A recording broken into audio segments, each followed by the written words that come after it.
So much for joining me today, Kevin. Well, thanks for having me here. Yeah, happy to do so. It's a stormy day here in Kansas City, and the light is kind of strange, and we'll probably have some thunder coming through. So, your publicist got in touch with me about this book, and it sounded so interesting. Can you tell us a bit about the pattern and how it explores consciousness? My thoughts about the pattern are that it is a energetic construct set up by the originators that allows people to accelerate consciousness. Oh, And I would actually say I wouldn't even narrow it down to people. Consciousness is consciousness right. in everything. So it accelerates the experience of consciousness in a very methodical, logical way. But because it's not clear, it's not obvious, it's not up in the sky, it's an experience you have. We really don't see the direct impact on our lives if we're not looking for it. Okay. Now, okay, so you said that this is the pattern set out by the originators. Can you tell us who that is? Well, that's a guess. I mean, I don't get on the phone and have a chat with them. I had the experience of the pattern, and everything that you hear me talking about now is my analysis or relating of the experience of the pattern. When I went into the pattern, probably not all that long ago, last year, for the first time, it was a very intense, illuminative, emotional experience. It was actually difficult for me to talk about it for months because it impacted me on a gut level.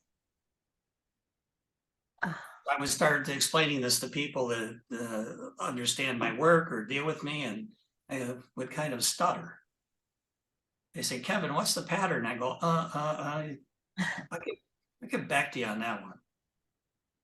So over time, it became clearer what I was experiencing, and how would I say, my thoughts are that because it's clearly an energetic construct, and the purpose is uplift of consciousness in all forms of life, not limited to breathing life, but inanimate life. It had to be some vast, incredible intelligence that put it together. So that's why I say originators, because it started somewhere. We started at the beginning of who we are. I would assume that this construct was put together a long time ago. In measurements of time, we can't even imagine. Probably an experience of no time, you might be able to source back to that. So no one explained it to me. These are really things that I've experienced and figured out since I went there. Now, this pattern, what is it? How would you describe what this is? Well, the physical description that I had in this experience was a grid, a blue-white interweaving lines that created a pattern. In the book, I don't know if you have a copy or you've seen it, but it's more like a crisscross, up and down and sideways. But I know that's such a poor example of it, but that's the best I could do at the moment. Mm-hmm. And it's kind of like the underlying thing that binds the universe. Interesting. Definitely, yeah, a higher form of consciousness put that together. Clearly. Yeah. How did you encounter it? Where did you first see it? Well, I was meditating and I went and I was just normally when I go out, I do something, a retrieval or whatever. But then I was like redirected. There was a sign in the road say, "Go left, don't go right." And I went left, and then I went right into a visual image of the pattern, this visceral experience.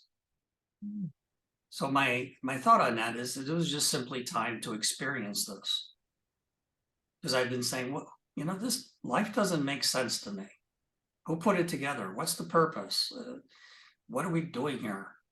And it became clear that we're put here on Earth in an environment of time and space with the responsibility of expanding our consciousness so we move towards what I call uplift, lifting up out of the physical template.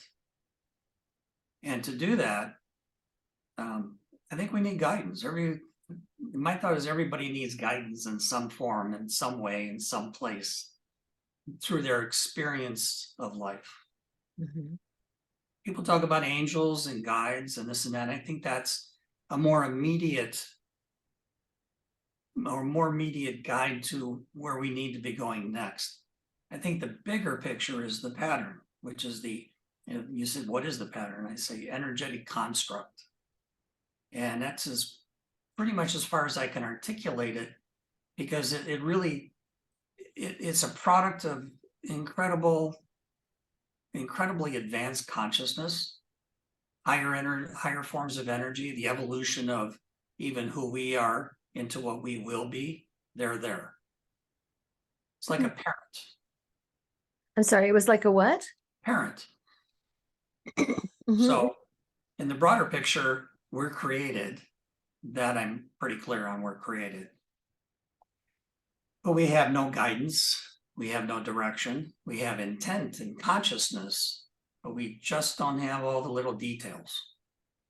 And we come here into life in various forms, in different places, and different times, where we accumulate the experience of consciousness and life itself. Even the best of life and the worst of life is always teaching us something. True. So what is the purpose of this pattern? I think it's a template for consciousness. Mm. So you meditate or you talk to people, then you think about what's next for me. What's next? Well, frankly, you don't know what next is. You got a lot of good guesses what it is, but you don't know. My experience of the pattern is the pattern inputs direction in each of us, everything, to help us move towards uplift. So I felt very reassured when I could articulate the experience eventually, that there is someone keeping an eye out for us, but it's not a personalized someone. It's an energetic construct. And when I say that, is somehow the higher intelligence had to put together this entire picture in a way that makes sense. Right. Because I can guarantee we don't know what makes sense. We look at our lives and say, wow, this doesn't make any sense. And that's a fairly common phenomenon with people and animals and everything. It doesn't make any sense. What's the point? Where's this going? What are we doing here? Yeah, right. And I mean, our myth, our religion, our storytelling is all trying to make some sort of sense out of this. Well, our cultural experiences, as example, education, church or religion, temple, is that's just a guide for us. It's a source of information. But because those institutions are run by people, they're constantly in conflict with our spiritual aspect because they're self-serving. Mm-hmm. Right. If the religious institution doesn't have people attending and they're not paying and they're not sending money to support the church or the temple or church will collapse, and many have collapsed. And collapse in the sense that they could no longer sustain operations because they didn't have the funding to do so. So what's next? Well, it's kind of like creating a fervor that we have to take care of our religious institutions. Right, absolutely. Because without membership, they fail. without people believing what they're taking from them, they fail, right? Yes, yeah. Have people to So buy into it. yeah, I think religions are great because they're pointers to us, but they're not the end all in who we are. Mm. Because frankly, if you go outside of the Western culture and into the Eastern culture, they don't have those issues because it's all by personal choice. Right, right. So how did your life change when you became aware of what you call the pattern? It's the pattern created a cohesiveness to my life. All the bits and pieces that I've experienced over the last 50 years came together for me. And it was like a little mini illumination. Hmm. It was like knowing. Mm. So the pattern just created the picture of how all these things fit together for me. And that's where when I recall that experience, I feel a sense of comfort that this thing we call life makes sense. Or as bad as it is, it still makes sense because we don't see ourselves as eternal beings. We're like bookends. We live and we die, but we're far more than that.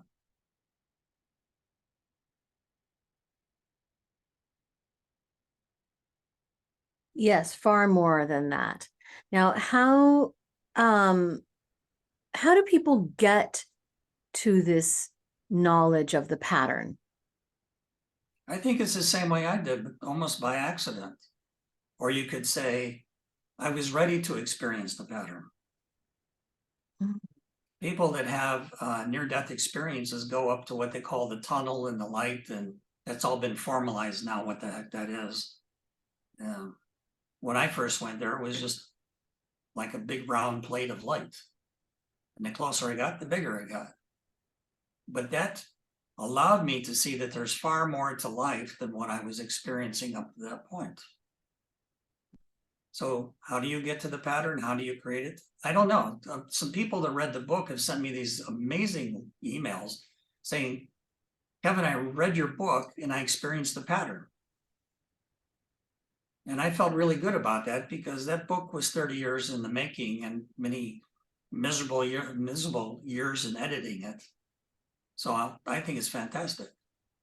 So what was going on in your life when you experienced the pattern? It was just life.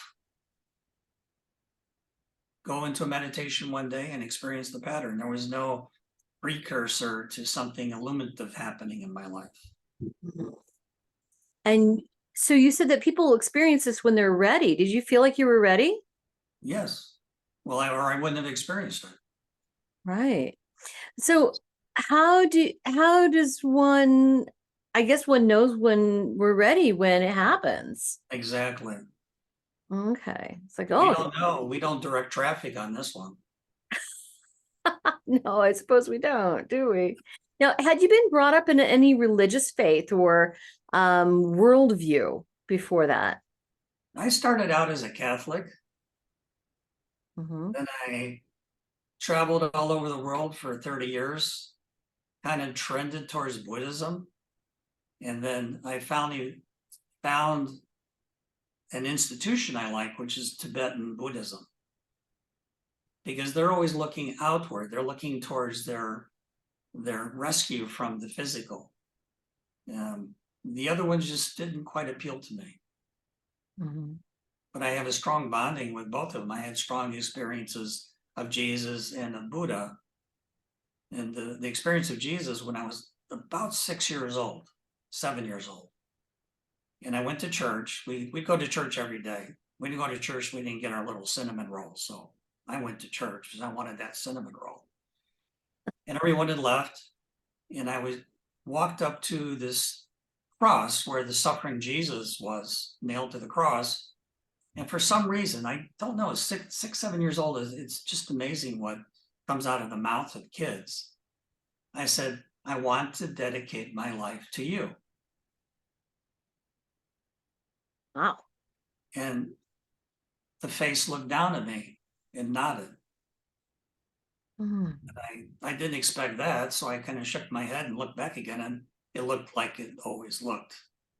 But the experience of the response was a confirmation to me that this was the way that I needed to go, would go in my life. Mhm. Did And you then tell anybody about that experience? I told family about it. I Mhm. didn't tell my parents; they wouldn't get it. I didn't even really think it was anything special. I mean, talking statues, maybe for a kid, that's natural. Sure. Yeah, I mean, we all have secret friends. Why not have statues that talk to us? Mhm. So no, I didn't mention it until later. I was in my 20s, and I talked about it with my mother. And when I was later in life, in my 40s, I was in some far-flung city in China in a Buddhist temple, and the Buddha, and the golden Buddha, and the traditional sitting posture showed up in my room because I couldn't sleep. There was no air conditioning. It was incredibly hot in that room. And then the Buddha showed up and smiled. And that was a very impactful experience. But still, I think of these things that I'm telling you about as guideposts, as markers on my road of life. Mhm. Then I started in my 20s, I started going out. I started with hypnosis, past life regressions. Yes. And at that time, you just didn't hear about this stuff Mhm. anywhere. People didn't do it. Probably the late 1980s, 90s, early 90s, you didn't hear about guided hypnosis and past life regression. That's when I really started going out and experiencing who I am. Right. Well, the photo of the woman above my head was a pioneer in past life regression and Mm-hmm. hypnosis, Dolores Cannon. And yes, I didn't recognize her, but I recognized the name. Hmm. Right. So, yeah, there were very few people doing that work back at that time that I know of. So that must have been quite an experience for you. What did you find out? Well, I experienced a life. I Mhm. was a young Viking, Mhm. uh, on my Vikings were, it's another story. So the Viking ship that I was on encountered another ship, and there was like this little mini fight. And someone on that ship, and I was up on the mast, threw a spear and it went through my heart. I think I was about 18. Mhm. And that was shocking because I was experiencing it, looking down and seeing this thing in my chest and the blood coming out and then dying and then coming out of the hypnosis very quickly. So I was curious because I sometimes past life experiences leave physical marks on you. They're like reminders. And I looked down and there was a little scar in my in my chest, just above where the breast starts, Mhm. the chest starts. So I went into a doctor and I thought maybe this was something bad. And the doctor did an x-ray and said, no, you're fine. This is not cancer. It's just the way you were made. So I have right in my chest a little scar that somehow fits in with that the experience of that life in dying. Mhm. So taking it all in all, that was very interesting. Plus I was with my girlfriend. So I really had to shine for her because she wanted to know about this stuff. So okay. So how do other lifetimes fit into this pattern for you? How do you see that like fitting in?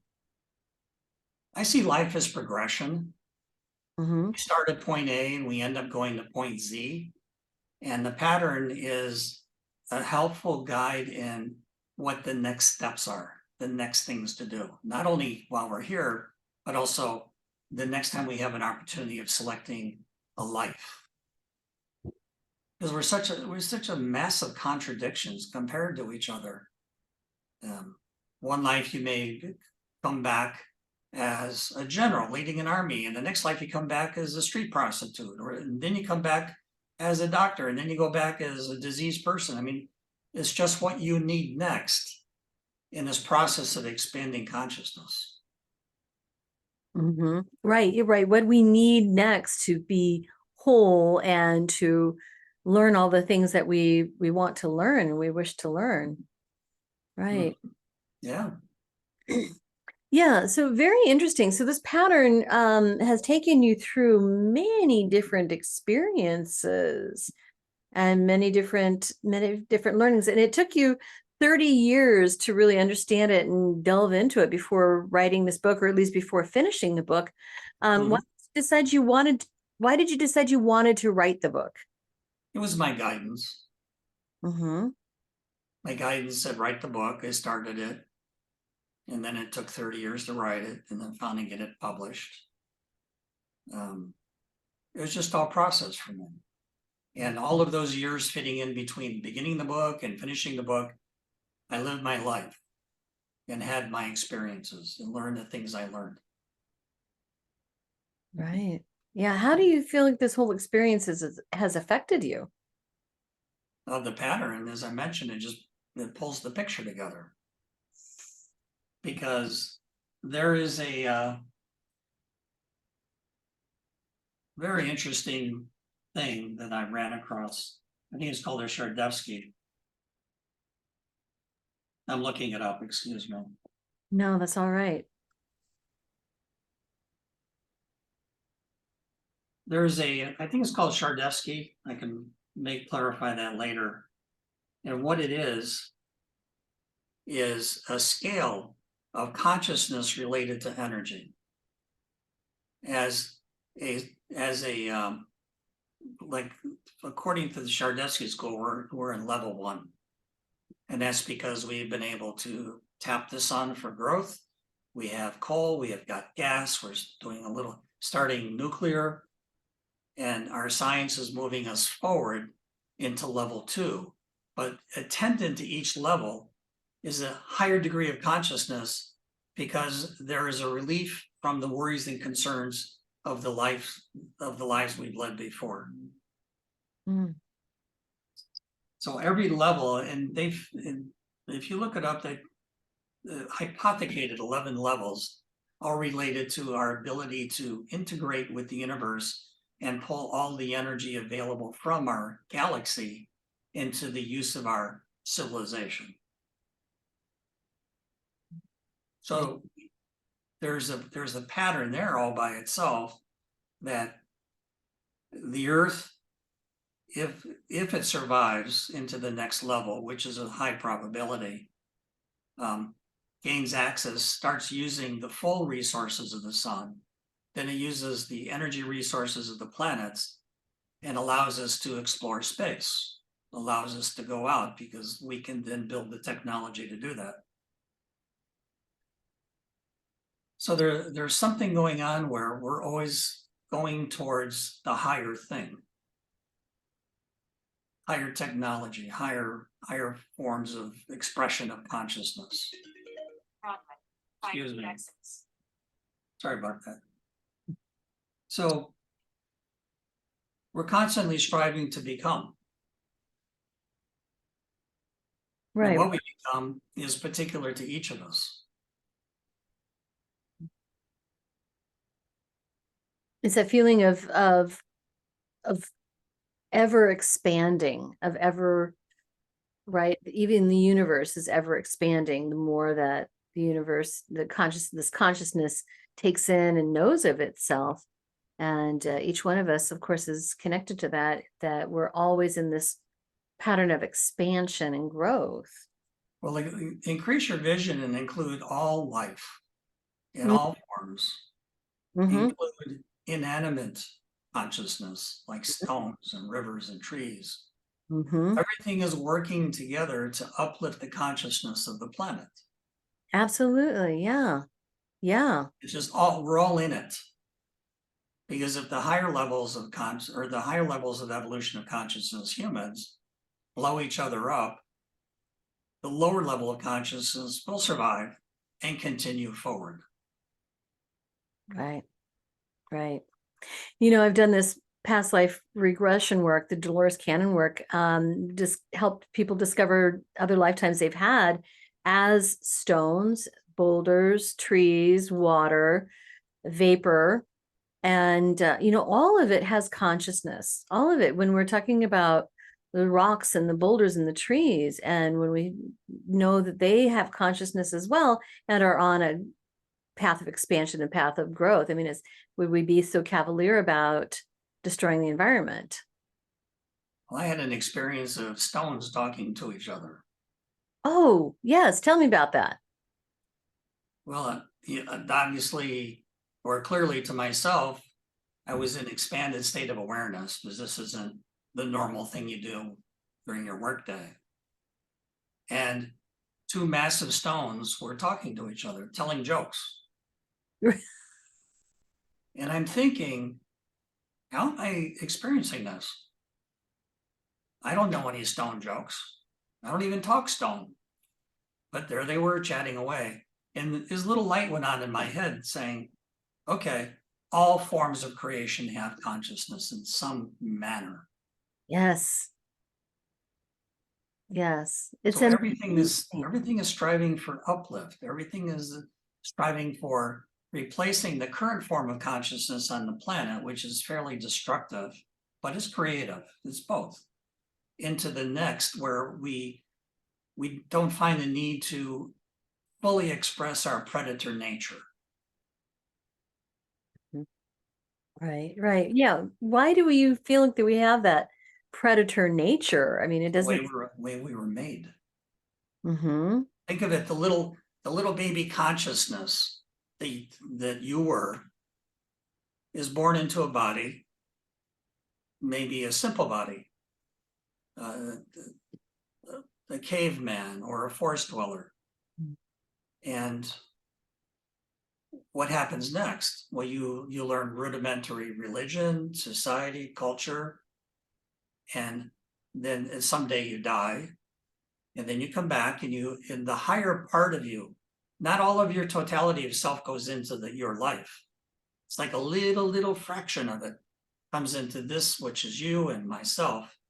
You merge back in, and you say, what's next? And your guides look at you and say, what did you learn? Tell me, what did you learn? And then you keep increasing the potential for consciousness in every life that you take to the level that allows you to experience that life in its totality, whatever it may be. You may be a street cleaner, and you may be the best street cleaner that's ever cleaned a street. That's a higher form of consciousness because it's a complete commitment to doing the job the way it needed to be done. And I find that a lot. There are a lot of people that are so totally focused on expressing their creativity through very unusual methods.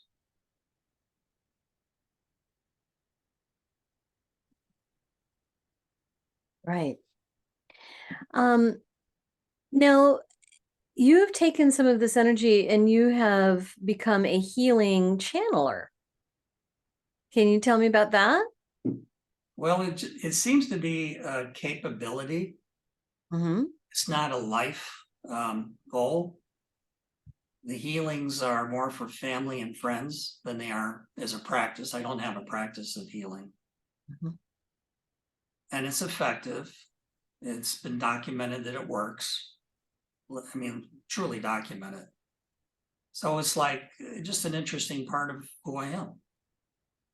And so what type of successes have you had with this? Well, the one that's in the book, I can talk about that. Mhm. I really don't like to talk about myself. So you're kind of pulling teeth when we're doing this podcast. Well, you might want to get used to it to talk about your book. Yeah, I'm starting to get used to it.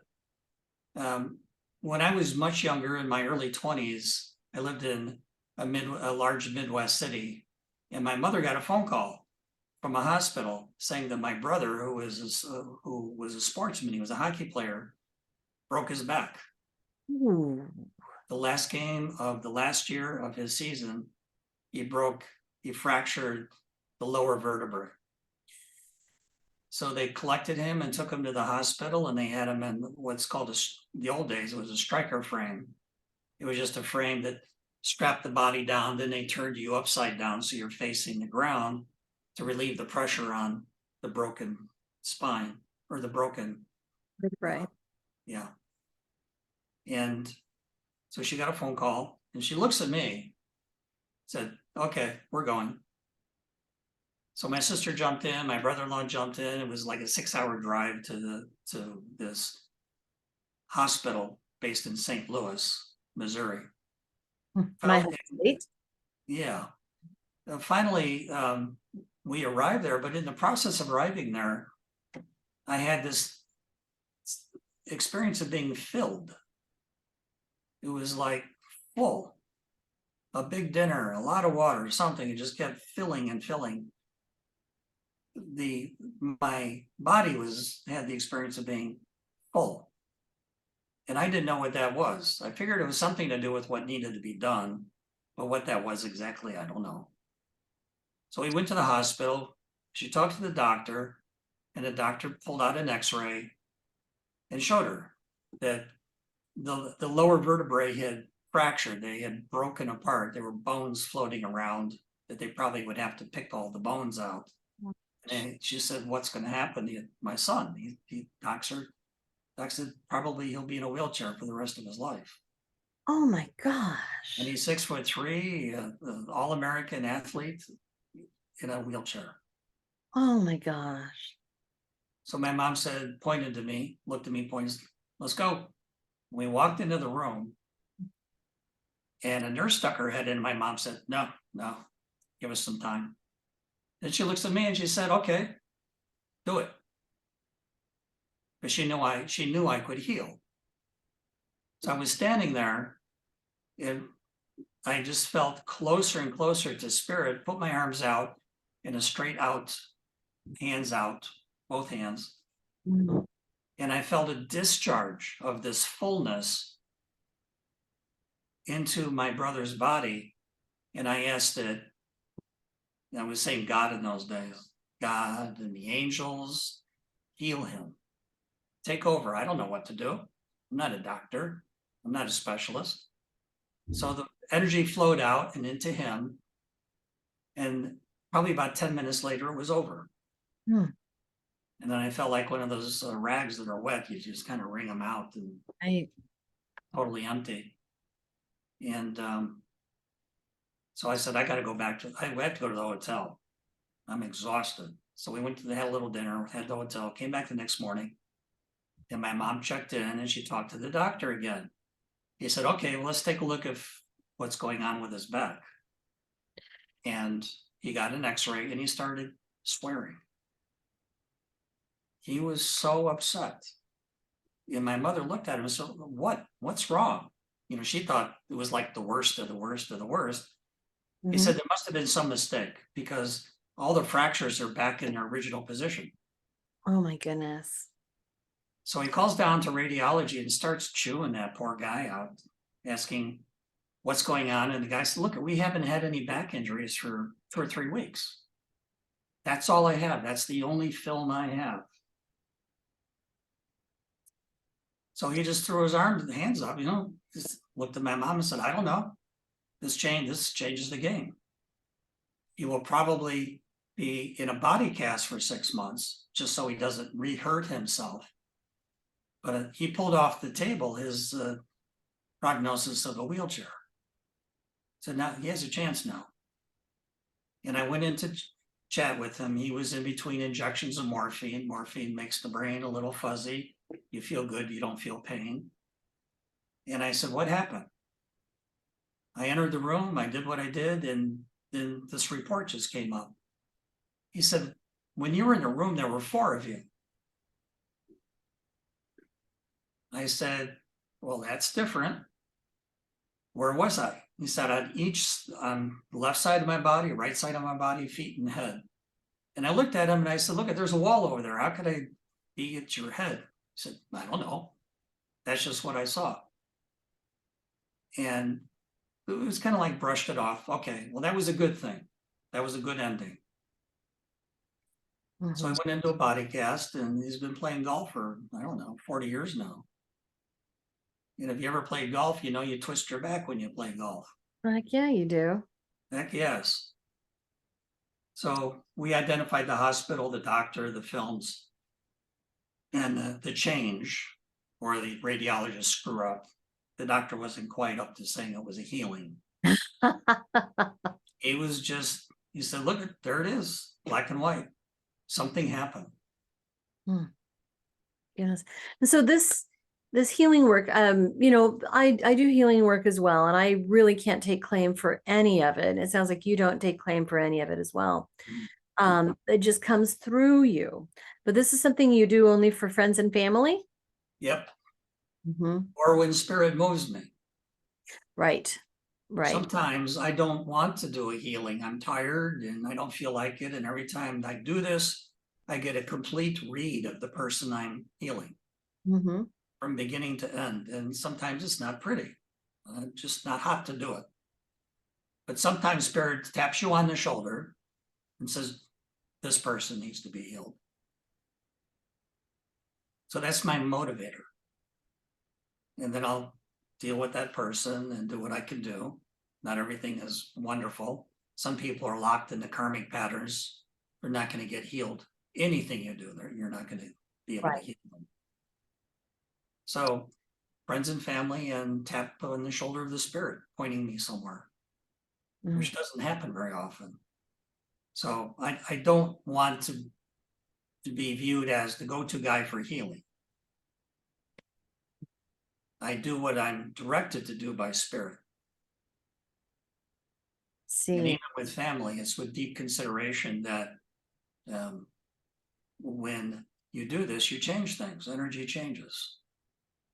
I would prefer people to live out their life in the form that they establish for themselves, with occasional input of thoughts, possibly guidance. Right. Now, you didn't come from a background of any of this stuff. You had been uh, Mhm. an artist and a successful businessman. You were in advertising, design, and construction finance. You weren't doing any of this stuff. Did it seem strange when it began? Well, everyone hypothecates that I have a severe case of ADD. Mm, And I think that's true. I just do something, I feel complete with it, happy with it, and I put it aside and do something else. mhm. So you've had a varied background Yes, of things, but sometimes all of that comes together and builds something kind of unique. sometimes there are failures, there are successes. Hmm. And your book again is The Pattern, an exploration of consciousness. And you've got a website built around the pattern.pub. And you've you've got quite a bit on on your website. Can you tell us a bit more what we could find on your website? Well, we've been talking about the pattern now for a while, Hmm. and it's just not practical to have that conversation with everyone. So I put condensed pieces of the book into the website. Right. I Right. said, I figure let the book speak for itself, Hmm. because the book is about the uplift of consciousness. It's a big concept. It's a big reality. Right. So I condensed it. So you could read through the website and just get a feel or a sense of the book. And if it's of interest, then get the book, if it's for you. Hmm. So that's the point of that, is the website, the way it's structured, is to be an introduction to the pattern and the things that fall within the domain of the pattern. And It's really the view of life at 30,000 feet. It's the airplane passenger view. You know, you look down to the ground and it's like way down there. The book is a higher view of life. Yeah. not down in the mud, more Right. up from the sky. Right. Right. See the view from 30,000 feet. Mhm. Where can people find the book, The Pattern?